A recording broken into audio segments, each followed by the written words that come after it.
Max Nation! I'm Uncle to the Max coming at you with today's episode of the Sports Room Talk Show.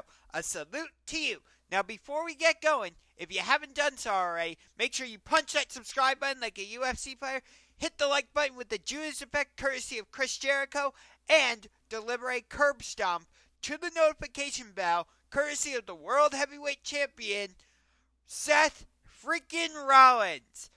Now, before I want to get into today's video, I want to give a huge shout out to Tom Grossi. He is a huge Green Bay Packers fan and also a big time YouTuber. That's how I got introduced to Minnesota Vikings Man 28. I did a video collaboration with him a couple years ago when the Vikings and Browns played each other.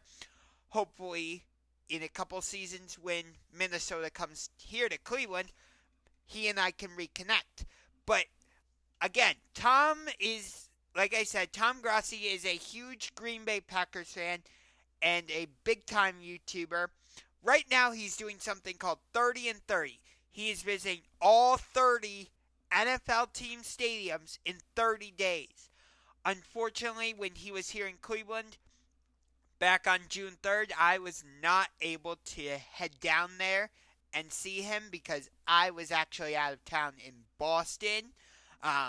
So hopefully there will be other circumstances that allow me to meet him.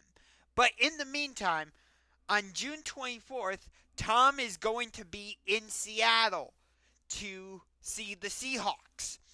When he is there, I am hoping that he will meet fellow YouTuber and somebody that I'm hoping to do a video collaboration with this year, Norb Cam. Norb is a huge Seattle Seahawks fan and a big-time YouTuber. In fact, I will say this. Tom and Norb, along with my friend Gangrene David, who's a New York Jets fan, they're the three biggest reasons why I became a YouTuber myself. They were the three main influencers on me. I saw Norb's content and what he was doing about the Seahawks. I saw David's content and what he was doing with the Jets. And I saw Tom's content and what he was doing with the Packers. And I thought, oh, well, why don't I try doing that with the Cleveland Browns, the Cleveland Cavaliers, and some of the other content that I do on the channel. And I'm glad that I did because I'm loving doing this. And clearly you, the subscriber, and you, the viewer, are loving this as well because we're just a couple subscribers away from 500, which is absolutely mind-blowing. But, so that's all I wanted to say about that. Again, huge shout-out to Tom Grossi. Have a great time the rest of the way on your trip. He's in Denver today, Seattle tomorrow, and then San Francisco, Las Vegas, Arizona, and he'll finish it out in Los Angeles. So I've been following every step of the way. But enough about all of that. I want to get to today's main content. So the Portland Trailblazers went ahead and kept the number 3 pick and decided to select Scoot Henderson. So now, of course, the question is, what are they going to do with Damian Lillard? Or should I say, what is Damian Lillard going to do? Is he going to demand that the Trailblazers trade him? Or is he going to say, I want to finish my career in Portland and the championship doesn't matter? If I were Dame, I would say, I've done everything for you, Portland, but you haven't done enough for me. I want to go to a contender. And if I were Dame, I would say, send me to South Beach so I can play with Jimmy Butler and Bam Adebayo. That's right. I think Damian Lillard should go to the Miami Heat. Think about this. The Heat, as an 8th seed, knocked out the Milwaukee Bucks, who had the best record in the NBA, and they eliminated the Boston Celtics, who had the second best record in the NBA this season. And, of course, they reached the NBA Finals, where they lost to the Denver Nuggets in 5 games, which I never thought Miami was going to win that series Denver was the better team. But anyway, so yeah, right now I would say the big three in the NBA, or in the Eastern Conference, I should say more specifically, are the Milwaukee Bucks, Boston Celtics, and the Philadelphia 76ers. The Bucks and Celtics definitively are 1-2 in the big three. You could even say the Bucks and Celtics are 1A, 1B type situation and put them in whatever order you want. The 76ers, I'm a little more iffy on. I don't know definitively that they're in the top three, but the problem is there's not really anybody else to put there in their place. As much as I would love to put my beloved Cleveland Cavaliers in there, no, not yet. The New York Knicks, yes, they eliminated the Cavaliers in the first round, which I'm still salty and bitter about. But no, they're not a top three team in the Eastern Conference over the New York Knicks. Or over the Philadelphia 76ers, I should say. So for right now, I have the 76ers in there. But if the Miami Heat get Damian Lillard and pair him with Jimmy Butler and Bam Adebayo, easily the Heat jump the 76ers and move into the number 3 spot in the Eastern Conference Big Three. And again, with the Bucks and Celtics, you could kind of flip those. If you want to put the Bucks 1 and the Celtics 2, you could justify that. If you want to put the Celtics 1 and the Bucks 2, you could justify that also. I mean, in 2021, the Bucks went to the NBA Finals and won the championship. And then in 2022, you had the Celtics get to the NBA Finals, where they lost to the Golden State Warriors in 6 games. But we'll see. Boston did just trade for Kristaps Porzingis. Granted, they had to give up Marcus Smart as part of a 3-team trade. Porzingis went from Washington to Boston. Marcus Smart went from Boston to Memphis. And there were some other pieces in there and draft picks and whatnot. So, we'll see. I've heard experts say that now that the Celtics have Kristaps Porzingis, they're the clear favorites in the NBA as title favorites. I'm not ready to say that yet. Yes, adding Porzingis gives them that extra weapon that perhaps they didn't have to go alongside Jaylen Brown and Jason Tatum. But I still don't know who's going to be the Celtics point guard. You need somebody to initiate the offense. And I get it, that's probably going to be Jason Tatum and Jaylen Brown most of the time. But at the same time, you need a point guard to set up the offense and kind of call out the plays. I'm just making up signals. 3-1, 3-5, 3-1, 4, 2-1, something like that. I'm just making something up. Just go along with me on this, okay? But as a Cavs fan, watching the draft last night, it was frustrating because Cam Whitmore was sliding down the board. And for some reason, when it got to number 13 with the Toronto Raptors on the board, I thought, Cavaliers, this is your opportunity. Go up. Don't just sit at number 49. Trade up to number 13. Go get Cam Whitmore. If you have to give up Isaac Okoro to do that, so be it. Isaac Okoro is not where he needs to be offensively. Darius Garland, we know he can give you 20 points a game. Donovan Mitchell, he can go off for 30 points a game. Evan Mobley, he can give you 15 and 12.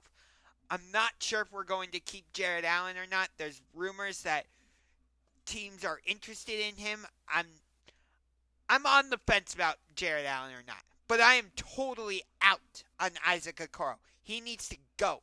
So if we needed to give up Isaac Okoro to move up to number 13, I would have been fine with that. hey, maybe the Toronto Raptors would have been interested in trading us OG Anunoby for, I don't know, Isaac Okoro, Chetty Osman, and a second round pick.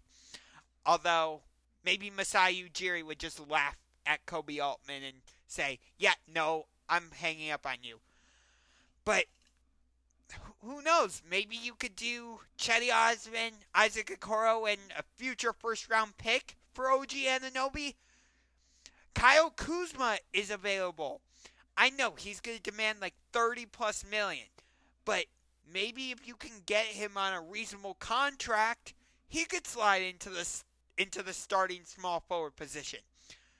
Leading up to the trade deadline last year, I was yelling at the top of my lungs, "Go get Kyle Kuzma!" I was also saying somebody like Tim Hardaway Jr., guys like that, who they can get, you're going to get at least 10 points a game from them. Because in the Eastern Conference, you're going up against guys like Jason Tatum, Jimmy Butler, Chris Middleton, although Middleton opted out of his contract with the Milwaukee Bucks. Although I fully anticipate Middleton is going to re-sign with the Bucks. So I'm just going to keep Middleton in the discussion for now. But you've got Jimmy Butler, Jason Tatum, Chris Middleton, Josh Hart. Okay, maybe not as much Josh Hart, but you get my point. We know these guys can give you like at least 10 points a game. Jason Tatum, Jimmy Butler, and Chris Middleton are capable of giving you at least 20 points a game. With Isaac Okoro, he got 4 points this game. He got 6 points. Like, let's say the Cavs are playing the Celtics, okay? Darius Garland goes out and gives you 20. Donovan Mitchell gives you 30. That's a combined 50 points right there. Evan Mobley, he goes out and gets you 15 and 12. Jared Allen, he gets you like 12 and 9. Okay, that's reasonable. But then there's Isaac Okoro, 6. I'm sorry, that's not good enough. Isaac Okoro, you are going into your 4th year in the league. You can't be averaging like 7 points a game. That's just not good enough. That's not good enough at all. I need more from Isaac Okoro desperately. In the series against the New York Knicks, I would have loved it if Lamar Stevens had gotten some playing time. Maybe he could have come in and been the defensive piece that we need to put on Jalen Brunson. Not necessarily that would have turned the series around, but who knows? Maybe it could have made a difference. There's no harm in trying that, but we'll see. It's no surprise that San Antonio took Victor Wembanyama number 1 overall.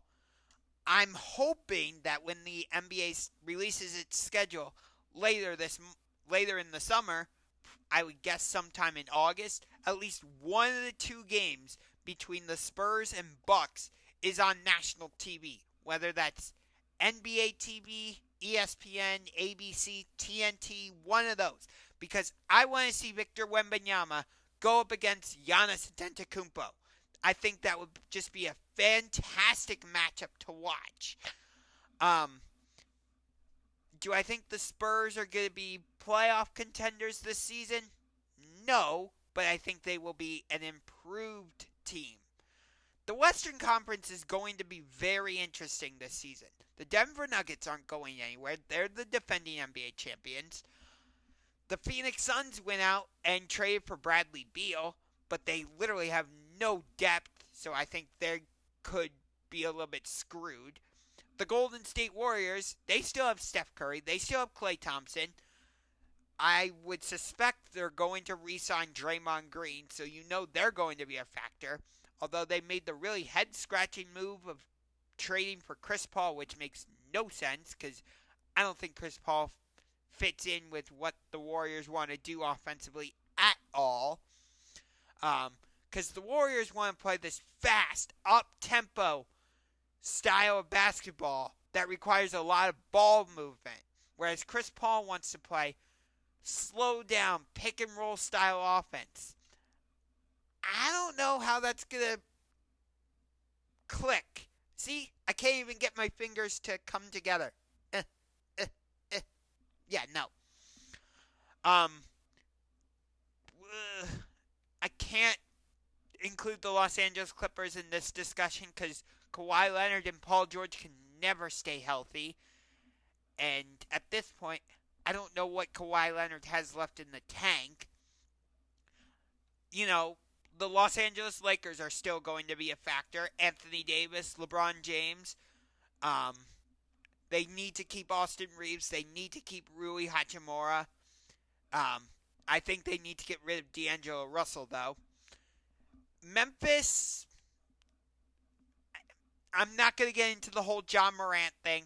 All I will say about that is 25 games is not enough. I think John Morant should have been suspended for the entire season, but I'm not going to say any more on that. I like Desmond Bane. I like Jaren Jackson Jr. Steven Adams is a nice piece. They picked up Marcus Smart in the 3-team trade with the Celtics and Wizards, but I still don't view the Memphis Grizzlies as title contenders. I personally think the Memphis Grizzlies are one of the most hated teams in the NBA now. I really do. Even though they got rid of Dylan Brooks, which, oh God, I hope the Cavaliers do not sign him, because that would just be a disaster waiting to happen with him and Donovan Mitchell in the same locker room. Oh boy, no thank you. But yeah, I think the Memphis Grizzlies are one of the most hated team, one of, if not the most hated team in the NBA. Let's see. New Orleans, the Pelicans could be a factor if Zion Williamson can actually stay healthy and do shit. Like, there were talks that maybe the Pelicans would trade Zion in order to move up to the number 3 pick. I mean, I like what they have with C.J. McCollum, Brandon Ingram, Herb Jones, Jonas Valanciunas, Jose Alvarado, but I don't know if Zion can stay healthy or not. So I'm not sure with the Pelicans. I'm trying to think. Who else is in there? Let's see. Utah, no. I think the Jazz are still in rebuilding mode. Houston, yeah, they've got some nice pieces.